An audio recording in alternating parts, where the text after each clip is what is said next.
You are about to see the most incredible doll ever invented. Her name is Poppy, and she is the first truly intelligent doll in the world. A little girl can talk to her. Poppy gives her answers. She is the first doll actually able to have a conversation with a child. Hard to believe? Just watch. Poppy Playtime! Poppy's as lovable as a real girl, and she talks like one, too. Hi, my name is Poppy. I love you. Can you help me polish my shoes? Why, of course, Poppy. Just like a real girl, Poppy always wants to look her best. Perfect. Thank you. Her hair is sturdy and won't come out when you brush it, and smells just like a poppy flower. Is there anything else you'd like to say, Poppy? I'm a real girl, just like you. What's the time? Playtime! And if you've ever wanted to see how all of the nation's favorite toys were created, Playtime Co. is now offering factory tours at just $2.99 a person. An entire hour in the most magical toy factory on Earth.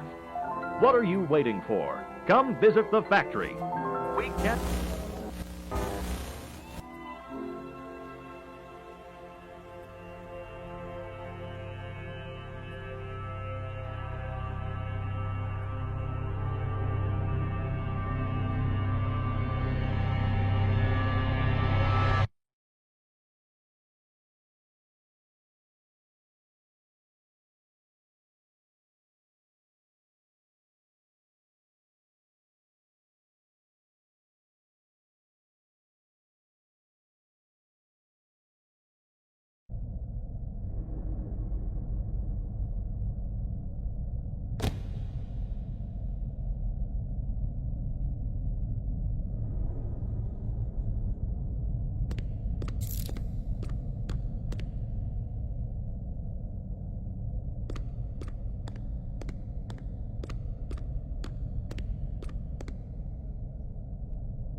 Where are they keeping the Huggy boxes?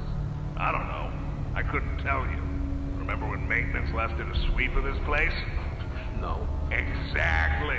Nobody in this stupid company knows what they're doing. Oh, I swear, I haven't seen a single box in its place since they started flooding the storehouse with orphanage junk. Right. I get it. It's a nice program and all on brand, but it's just hard to be happy about it when manufacturing's on our necks about it, because we can't buy stupid Huggy boxes. Rich. You're right. You're right. It's for the orphans. I just wish there were less boxes. Anything less would be more habitable. Is that even a word? Habitable?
Experiment 1006, the prototype. Coordination and cooperation is evidently within his skill set, as well as the skill set of all other experiments of his type. Though still missing, today's events are no doubt in relation to him. His absence was a flaw in the scientific process, which should have under no circumstances been left unaccounted for. That's why I'm making this log, so that the same mistake won't be made twice. Any future experiments will need to be contained and disposed of in a secure location. I'm not worried about myself. One breakthrough and I'll be back. We must forge onwards in the name of science, whether those who are beneath us understand it or not. End of...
You opened my case.